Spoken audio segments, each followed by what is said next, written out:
GSL.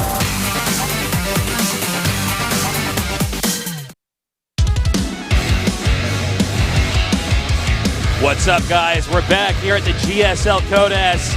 Marine King has slain Sulky. Pretty surprising result. Very impressive play from Marine King. We'll see if he manages to get out of this group. Over here we have YoDa, our first player. That's right. YoDa, of course, been off in Europe for a while before he went.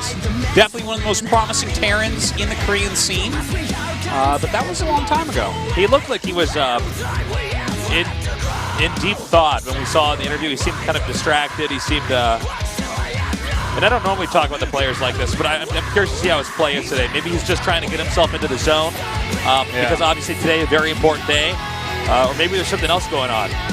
We'll find out. We'll see how he does. He said that recently his TvP is his weak one, and he's going up against a Protoss that's been around forever, San. Now, it's kind of funny because when you think of San and you think of all of the things that he's famous for and stuff like that, you think of his PvZ the most because he's killed like a bajillion Zergs. He's got one of the highest. In fact, he has the highest PvZ win rate in the world ever. Wow, it's ridiculous. But recently, like he's gotten into like SSL. He's gotten into here. He's playing Pro League. He hasn't played any Zerg in a long time, or very few Zergs. He's actually been doing all this on the strength of his PvT and PvP. So, pretty impressive stuff. Will he be able to beat YoDa? Well, he played him in Pro League already this season and beat him. So, I guess that leans toward him, but I'm actually going with YoDa for this match, Tasteless. I'm actually thinking San here. Thinking San? I think he can do it. But, I mean, we'll have to see. You can see they're actually both chatting to each other in the pre-game chat box. I don't know what they're saying. We don't have a shot of it here at our desk, but they're laughing about something. So let's see how this game turns out. Game number 1 will be on the map we just saw back there, King Sejong Station. Yeah, number 2 going to be on Deadwing, so that's kind of cool. Haven't seen Deadwing too much yet. Yeah, we haven't seen much of that at all. And then merry-go-round third map. Nobody is interested in playing on our new map, Iron Fortress. I was joking earlier. I think Iron Fortress, we should redo the map introduction at the finals of GSL because that's going to be the first time we see it.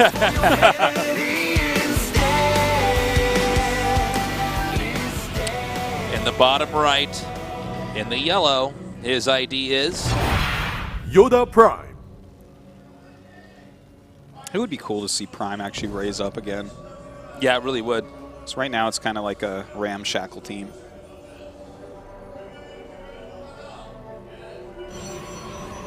And his opponent over here in the upper left in the green.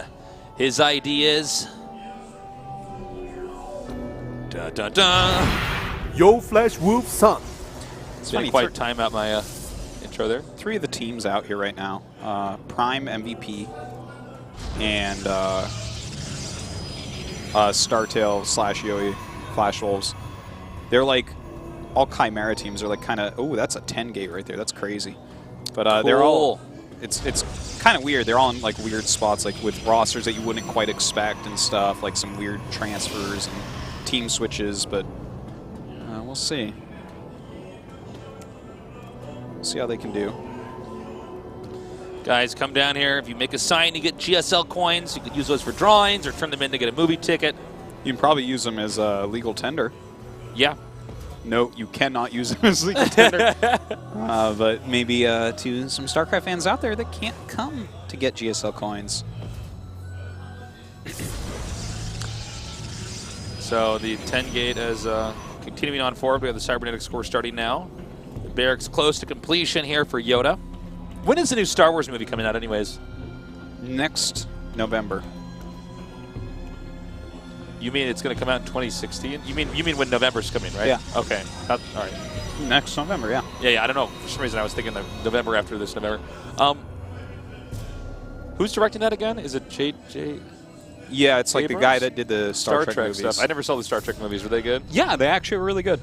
You should definitely check them out, the new ones. I thought the best Star Wars movie was oh, I don't know, all the ones that had all the parts that had Jar Jar Binks. Hands down. I really enjoyed watching Padme with her complete lack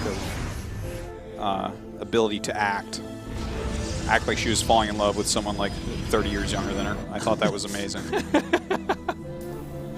We got a proxy fact here now. Sneaky strat here from YoDa. I did not expect to see this from him. This is all kind of strange because this is like this is against a 10 gate, yeah, against a proxy fact. Now proxy facts are like pretty popular right now, so I don't like think that's too weird. But the fact that it's against a 10 gate means that the timing of this whole thing is going to be a little bit weird now for YoDa. And also, I don't know how much San has practiced this build, this strategy here against a proxied factory here. Yeah, it's a good point. And you know, it's probably going to be Widowmine drops against a Blink all-in, right? So yep, that's a funny little matchup that can definitely go either way because obviously no detection for Widowmines, but you know, when you go for proxy Widowmines, do you have enough units to hold against Blink Stalkers? Absolutely not. So we'll just have to see how it goes, I guess.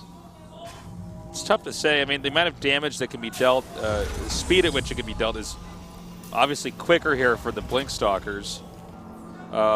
Since you can run away from the Widowmine. It's very true. If you micro perfectly against the Widowmine, you're good to go. And he is expanding, just getting Blink very quickly. I guess he'll just follow up with a couple more gates pretty soon. Oh, he's getting right into a Robo. This is a peculiar. Yeah, this is not what we thought at all. A peculiar game, indeed. A 10 gate into quick Blink Nexus Robo.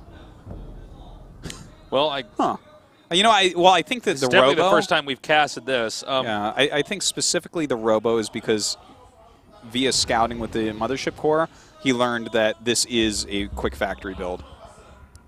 All right, so Peekaboo, nerd. That's a pretty good scout right there. That's pretty important. He can get himself in position. He won't be caught off guard. He shouldn't lose many probes. Okay, he's dropping over here. Widowmine goes down. It looks like the Stalkers basically zoned out those Hellions, and there's not really anything this attack is doing so far. Yeah. So he's just going to pick up and head out. San has been on top of things here. Very well done. And now he's going to have Observers and Blink. So looking at this game right now, I really like the position of San. Much quicker expansion. 2 very powerful tech routes completed. I mean, he has Blink Stalkers plus Observers is just such a counter to things like Hellions and Medevacs and Widowmines. It's like it's the counter. Yeah, it pretty much That's actually just pretty much how you stop that. Well, he's coming up here now to the front. Let's see if San has enough to actually hold this off. One misplaced. Anything misplaced. If he miscontrols, he can definitely take damage. Well. Oh, damn. Yeah, this is pretty funny. Is he going to try to go back and pick it up? No. There is an attack over here in the front, but he triggers a Nexus Cannon. That's all of the energy on his Mothership core. Yeah. Okay, his Observer's in the same place. Having 2 Observers over there, that's there's still a definitely Widowmine behind his minerals. Okay, there you go. More. That's actually really important because if he had just forgotten about that or something, things could have gone poorly. But it looks like his Stalkers actually are making a beeline to catch these buildings. Killing that starport would be pretty awesome. The factory, of course, as well. But you know what? Actually, I think he's just going to go for a frontal attack. Why not, too, right? He's killed off all these drops that have done nothing. His opponent can't possibly have much. Oh, wow. He's getting right into this. And he's going to send one of these Stalkers up here. Oh, that was so sick. He actually waited for the mine to come out, blinks away. San. Very well done. And San, why so handsome? YoDa is dead.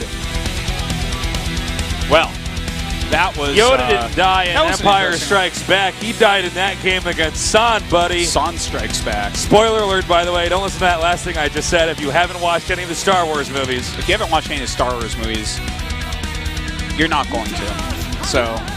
Isn't it amazing to meet people who haven't seen the Star Wars movies? People are weird. The old one, I'm like, you haven't seen them? Like, you should just really get on that. That's like, you can reference basically anything that's going on now and use Star Wars to enhance it. Yeah. Star Wars enhances all aspects of life. The current version of that, I believe, is Game of Thrones. Yeah. Well, that's what it'll be like in the future. It's like, well, you know, like our kids, like, you didn't watch the Game of Thrones series? Yeah, no kidding. It's like, what's wrong with you? It's like, whoa, that was made a long time ago, just like Star Wars was. And it's like, Yeah. Well, no, I mean, you have to watch Now it it's or all you're not about a human. Mr. Blasto, and I'm like, Mr. Blasto's nothing compared to this stuff. Mr. Yeah, Blasto and that thing he calls music.